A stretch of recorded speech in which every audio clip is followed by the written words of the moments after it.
Good evening, ladies and gentlemen. Welcome to the Pinche Gringo Show. I'm Dan DeFossi. And I'm Julian Vawa. Good evening, ladies and gentlemen. Good evening, everybody. As you're all joining us right now, come take a look with us. We have a great show for tonight, all about protests and COVID on everybody's mind. It's going to be a great show. Julian, how are you doing today? What's the good news that everybody should hear is that we are slowly getting back to a new normal here in Mexico and in Mexico City. Some businesses have opened, some parks have opened, and people are starting to come out again, even though things are pretty bad here still. Yeah, some people are looking paler than I coming out of their places. And we're still dealing with this ley seca over here. Basically, no sales of liquor in most neighborhoods. My neighborhood had some on Monday. I saw some beers in the fridge and was getting a little excited to maybe buy some for the weekend, and they were gone on Tuesday. But I didn't find like I was the kind of person that was going to go buy beer on a Monday. No. Even though I usually am. Yeah, I guess when you don't have it, you really want it. Yeah. And, Monday's the start of the week, so I felt like I could just leave it behind.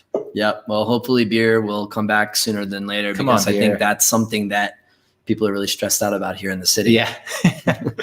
Yeah. It's okay, like you might get infected, but if you don't have a beer, it's not going to happen. Yeah, it's a nightmare. How are you doing, Dan? I'm doing all right. Doing all right. Yeah, hanging in there, going out, got a nice haircut. Well, I got a haircut today. Okay. What I'm really excited about. So, it's starting to get back to reality. All right, let's get into it, no? Let's get it. All right, so guys, tonight, COVID-19, or in Mexico, as we like to call it, that thing, but no pasa nada, or should I spend the weekend in Coyococ with my suegras, or how much longer until I can have my maid back?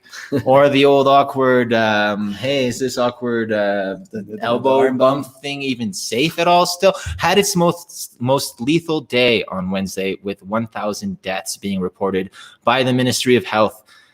It's true that maybe these casualties were not all necessarily happening over the past 24 hours, but through delayed reporting over the past few days. With us to comment on what's happening on the ground here in Mexico City, we bring to you the really tall, blonde-haired, blue-eyed guy you can find walking or jogging in the streets of Condesa. Dan, how are things over where you are right now? Awful. Okay, that's deep reporting. Thank you very much for the insight. Over to you, other Dan. Thanks, Julian. Our main story tonight, as we have been very distracted with COVID here in Mexico, and as we pointed out in last week's show, the lack of beer in stores. You may not know about the civil unrest and mass protests that have been occurring in the United States in the last 10 days. We decided to give you a brief rundown of everything that has been happening so we're all on the same page. Here we go. First, on February 23rd, Ahmaud Arbery, an unarmed black man, was fatally shot while jogging in a town in rural Georgia. The two shooters were not arrested and charged with murder until the video went viral on May 2nd, some 2.5 months later. The entire event was filmed on video. Then, in New York Central Park, Christian Cooper, an avid bird watcher who is also black, had asked a white woman to put her dog on a leash, as it is illegal in that section of the park. When she did not comply, she got on the phone, called 911, and said, "An African-American man is threatening my life," striking a deep chord in the African-American community due to a very long history of being wrongfully accused of crimes they did not commit. Mr. Cooper had filmed the entire encounter. Then, while many Americans defied quarantine orders by donning American flag bathing suits and American flag masks on Memorial Day, George Floyd, a 46-year-old black man, was arrested after a deli employee accused him of buying cigarettes with a counterfeit $20 bill. He was pinned to the ground by 3 police officers, and 17 minutes later, he was dead. All of this filmed with smartphones. These stirring videos spread all over the internet, provoking protests in cities and towns in almost every state in the United States, except for places like Idaho, New Hampshire, or Vermont, which are whiter than an Interlomas birthday party.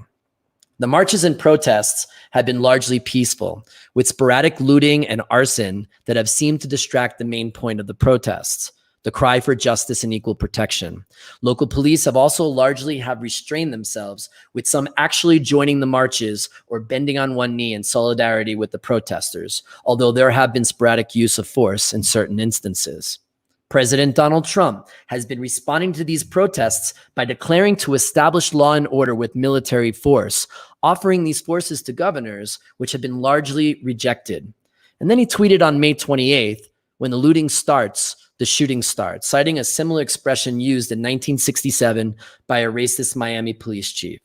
On Monday evening, the president, with his daughter and other members of his team, decided to walk from the White House to St. John's Church, the famous church of the presidents that's only a few blocks away. In order to do that, federal officers and National Guardsmen cleared his path by using tear gas and rubber bullets on the peaceful protesters. Then just last night, the president's former defense secretary, James Mattis, in response to this event, released a statement that said, and I quote, "Donald Trump is the first president in my lifetime who does not try to unite the American people, does not even pretend to try. Instead, he tries to divide us."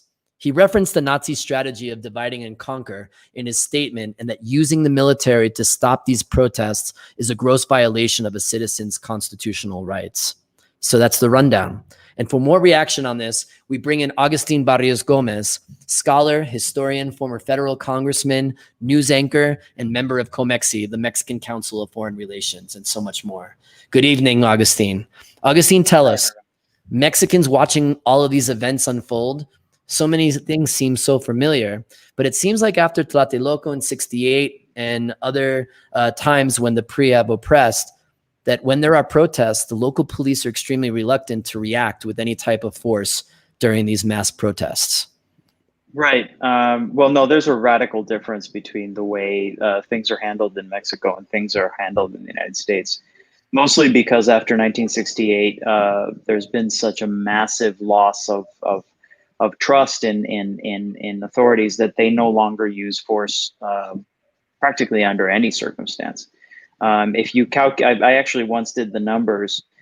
Every year, more or less 20 million people go on marches, manifestaciones, through the streets of Mexico City, and for all practical purposes, at least for as long as I can remember, the last 20 years, there have been no deaths, which actually, frankly, is truly mind-blowing. I mean, even statistically, there should have been people who were killed in one way or another because of misunderstandings or any number of things. I mean, we're talking about 20 million people a year. Statistically, it's going to happen, but it doesn't. And it doesn't because there's a massive amount of expertise that, there's a massive amount of expertise that's behind what used to be the force that was called the Granaderos. The Granaderos were disbanded by Claudia Sheinbaum, the current governor of Mexico City, but they were a very professional force that were there to contain and to avoid, the gross, the flagrant abuse on behalf of the protesters. But they were phenomenal containing force. Now, the flip side of that, of course, is that any group of 10, 20 people can basically block any of the main arteries of the city, and so everybody pays for that, and the costs are well into the billions of dollars per year. So it's one thing in exchange for another, right? Right. So one of the things that people are talking about in the United States now is that there's been looting and fires set, and the same types of things happened in the Women's March in early March. In Mexico City. Absolutely. And there were people as well who said the same thing in those, well, not in the march, but before that, when there was some sporadic violence and they defaced the Monument of Independence. But the argument there was that their voices were louder because it made more news. How would Mexico react to that? And I'm wondering how Mexico would react to what is happening in the U.S. right now with the type of policies they have on protests. I think the situation is very different. The protests in the United States are in this case directly linked to perceived or real structural racism in that society. You have 13% of the American population that is African American. consistently, like very consistently, every single day, you see police officers abuse and kill African American men under any circumstances for even the you know for many times not even without even an excuse, right? And so there was a lot of anger behind that. So were there opportunists? Of course. I think it was very obvious that there were hundreds of opportunists within hundreds of thousands of people across the country that actually marched. But there was a pent-up rage that was very specific to that situation. With respect to the anarchists who infiltrated the feminist march in Mexico City a few months back, that was actually a political play between the different actors who are vying for power within Mexico City. And so you could actually see that many of the same people, many of the same players, many of the same agitators, sometimes in Mexico's history called porros, for example. These are basically anarchists who are for hire, who make a living out of making a mess. In the United States, you know, from what I saw, there were opportunists, but I didn't see any guns for hire. I saw everybody running the political gamut, trying to take advantage of the chaos. Sure, that's true, but it's a very different. I mean, you weren't seeing somebody try to one up Eric Garcetti, right? The mayor of Los Angeles, by sending in the goons to loot Rodeo Drive. That wasn't going on. And that is what actually happens sometimes in Mexico City demonstrations.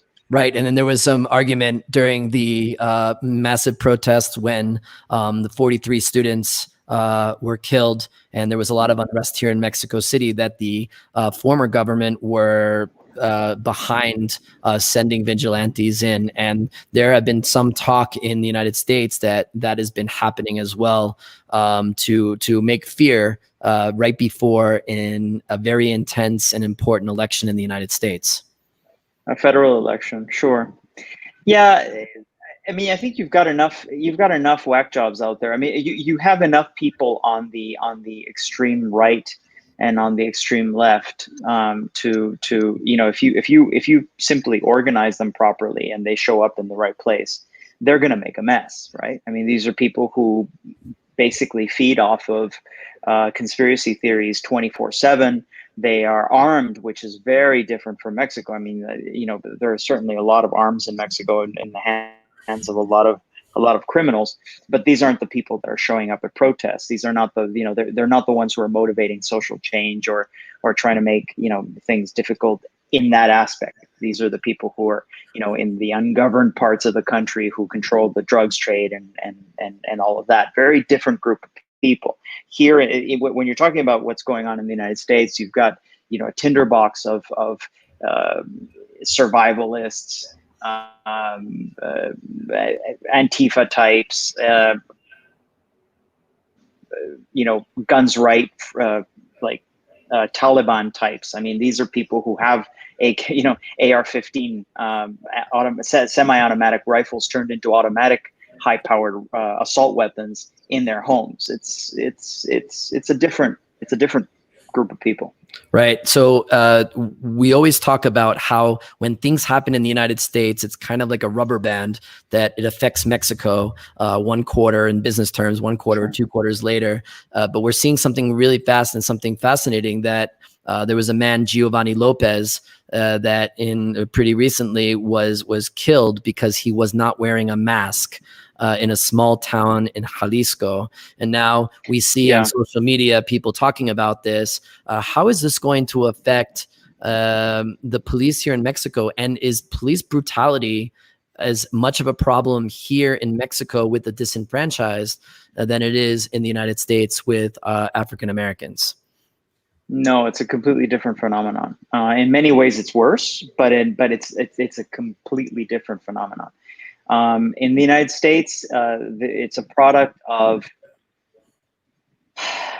several things. You've got police forces around the country that are atomized, right? They belong to local police forces And many of these local police forces have a history of being of law and order in that context often has this sort of Wyatt Earp thing going, where, I'm going to keep the peace at all costs and I'm going to carry a weapon and all of this.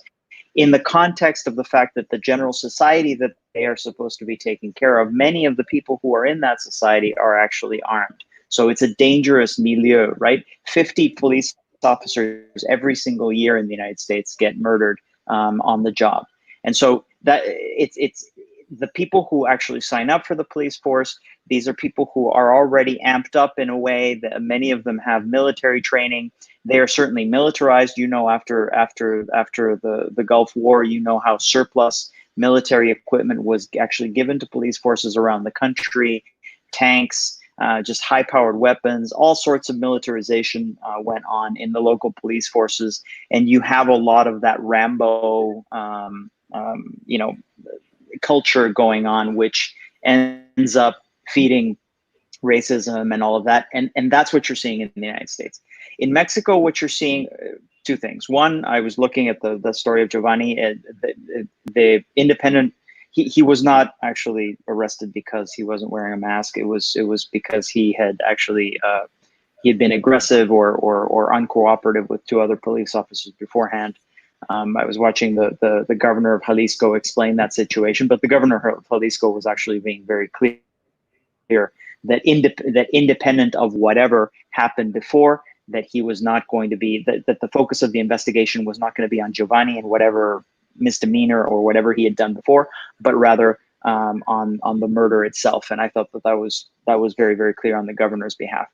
Most of the unwarranted police violence that happens in Mexico is actually the result of collusion with criminal elements. So you have, like in the case of the 43 disappeared people in Iguala, where the local police was for all practical purposes under hire by the local drug lords, and the local police then were doing their bidding. And so it's not a question of police brutality, it's a question of the fact that you've got underfunded, under equipped,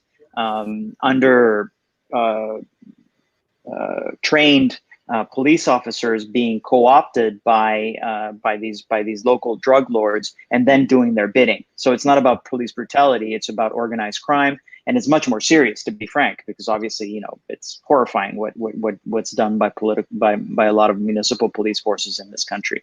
And it's been a big mistake on behalf of the Federation not to have put order in these areas. But the phenomenon is completely different. The people who are joining the police forces in Iguala and the people who are joining the police forces in Aurora, Colorado, are two very different kinds of people. Absolutely, I understand. And talking to my friends in the United States, I would say, if I go on the street and ask police to help me, maybe they won't help me in Mexico, and maybe something bad would happen to me because of the inaction. And in the United States, that if you ask, and something happens to you, you might get killed if you're black, or if you're a minority in the United States. So it's interesting of what's different. Listen, we only have a couple of minutes left, Agustin. I want to switch gears quickly. Mm-hmm. Mexico right now is now become number 7 in the world in deaths. We had our worst day on yesterday with the report of 1,070 deaths in the country. It doesn't seem like it's getting better. It seems like it's getting worse, and Mexico is preparing to reopen. What's going on? Yeah. Well, what's going on is that the seal or the mark of existence these days is inept government across the board. I mean, the entire U.S.-Mexico region, you've got two federal governments that really don't care very much about the pandemic in terms of solving the problem. They're all so completely immersed in the personal fantasies and stories of the chief executive that everything is sort of geared towards that. And so the seal of that is ineptitude. So Mexico had all of these months to prepare, and of course it did. What does preparation mean? And I think that this is...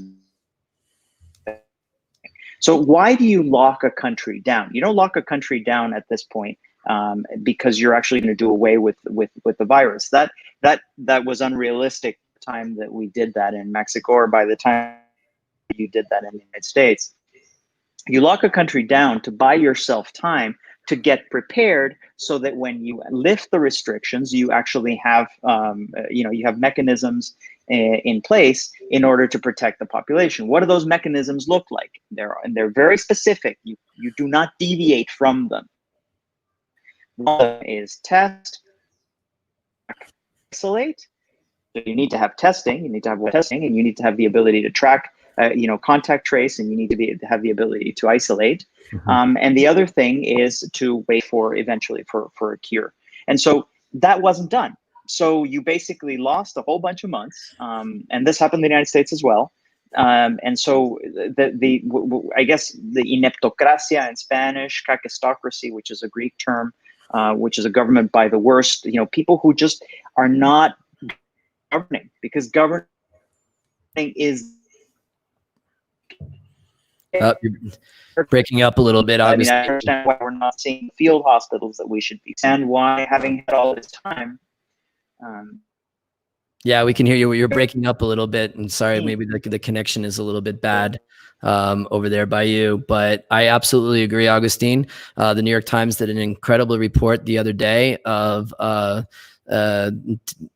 autocratic regimes or megalomaniacs for some reason are the top 10 countries in the world that have this coronavirus. And we've been talking about that on the show the last couple of weeks, and it's been really interesting. But Agustin, thank you so much for joining us. As always, it's always a pleasure having you. Agustin Barrios Gómez, former federal congressman and also a member of the COMEXI, the Council on Foreign Relations. We always love having you on the show today. Thank you very much for joining us. Thank you. Okay, and meanwhile,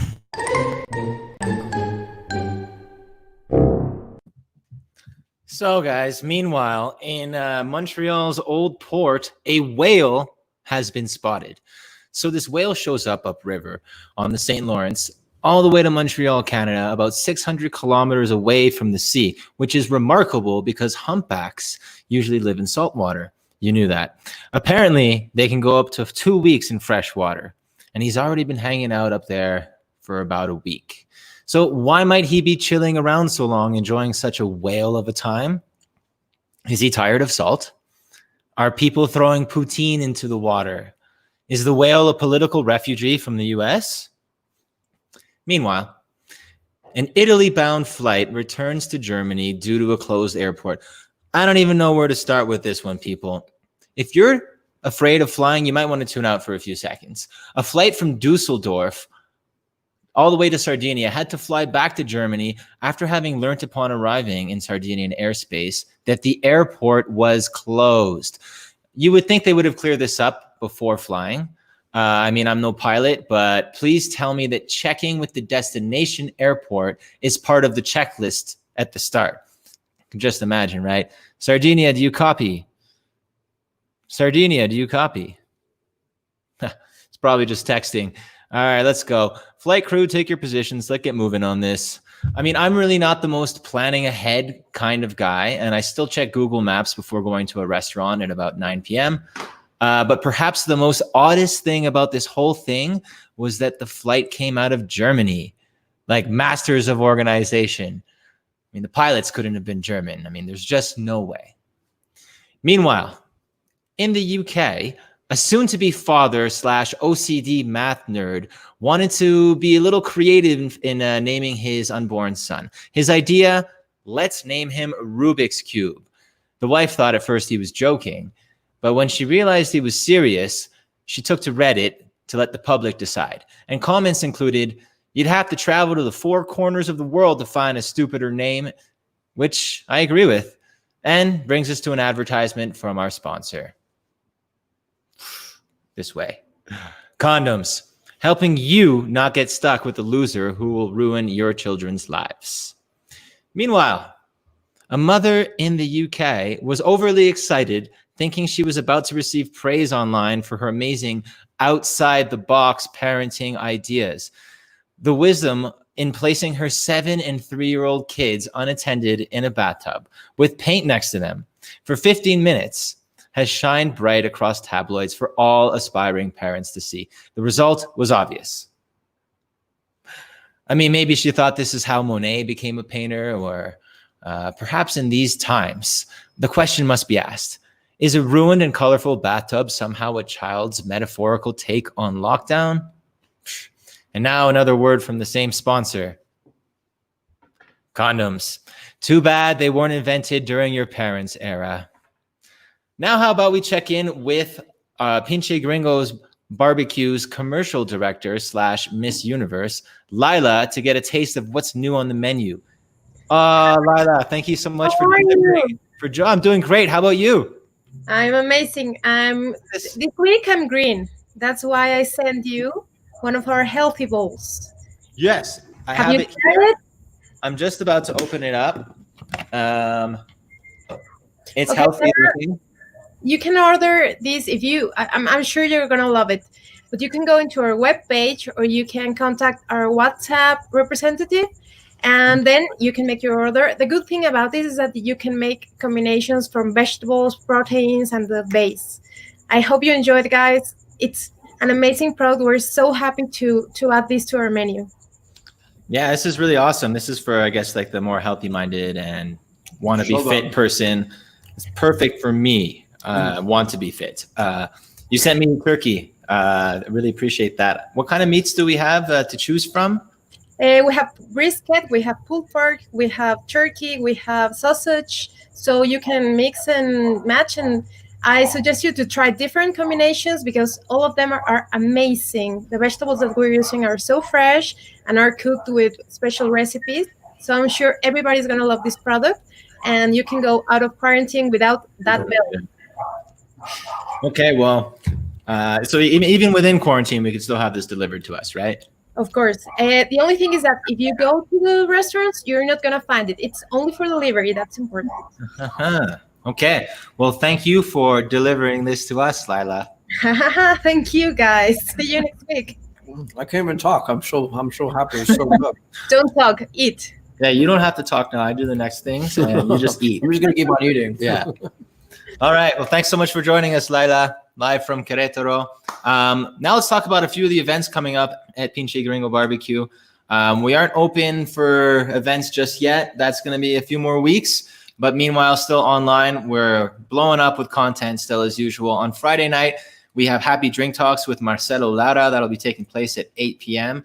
Sunday, we got Digital Trivia Night. We had our first one last week, and we're just going to say we won, even though we didn't. We got our butts kicked by a bunch of nerds. Yeah. We wanted to beat them up at the end, but that wasn't nice. We finished last place second place at the same time. But no, this week we got a few more groups interested. And if you want to participate, you see right below here on the ticker, CaitlinDEvans@gmail.com. That's who you're going to message if you want to organize a team to participate. The event is in English. How much does it cost, Julian? It costs your undivided attention. That's about it. It's free. Yeah, it's free. It's fun. And Caitlin's a great host. She has some great questions too. And then on Tuesday, we're excited that we have our very regular, I mean, she's been with us for years. We even had her on the podcast back in the day. Mint Parker will be sponsoring our Pinche playlist on Tuesday. And why I mention it too is because exciting for her, she's got onto La Voz recently, which is the Mexican version of The Voice. All right. So we're really excited for her as a member of our family. And then lastly, next Thursday here on Facebook Live, 9 p.m., Pinche Gringo Show. We have a special guest that Dan will announce in just a little bit. So how about a little bit of the final word, Dan? Thanks, Julian. Take us home. As people march and protest in cities across the United States, south of the U.S. border, we watch and observe the injustices that are denying people their basic rights and liberties. Now, instead of these injustices occurring in the darkness of night, covered up by a state-controlled media, people are now weaponized with the greatest tool ever that democracy has invented, their smartphones. That's right, that incredibly powerful video camera right in their hand, capturing these injustices and sharing it with the world. That's how one man, George Floyd, in one city, in one instance, can spark a movement, because Floyd's turn into Giovanni's. That's right. This is not just an American protest. It's not just black and white. It's a cry, or in Mexico we say a grito, for justice, security, respect, and for equal treatment under the law all over the world. We are familiar with this in Mexico. These were the gritos in March when thousands of women marched down Reforma demanding basic human rights. These were the same feelings of the people when they voted for change in the 2018 Mexican election. These are the cries of the citizens of Hong Kong, rejecting those who are trying to take away their freedoms. 2020 has definitely been a tough year, but the Greek word conflict means change, and change means hope for a better tomorrow. We have a programming note next week. We will be joined by U.S. Ambassador to Mexico, Christopher Landau. So please tune in next week, 9 p.m. Central on Facebook Live and YouTube. To all our viewers in the U.S., in Mexico, and all over the world, be safe, be loud, be strong, and have a great night. Pinche Gringo, Mexico is laughing thanks to you. We like to watch you dance salsa and listen to your bad Spanish too. We like to watch you almost die from spite.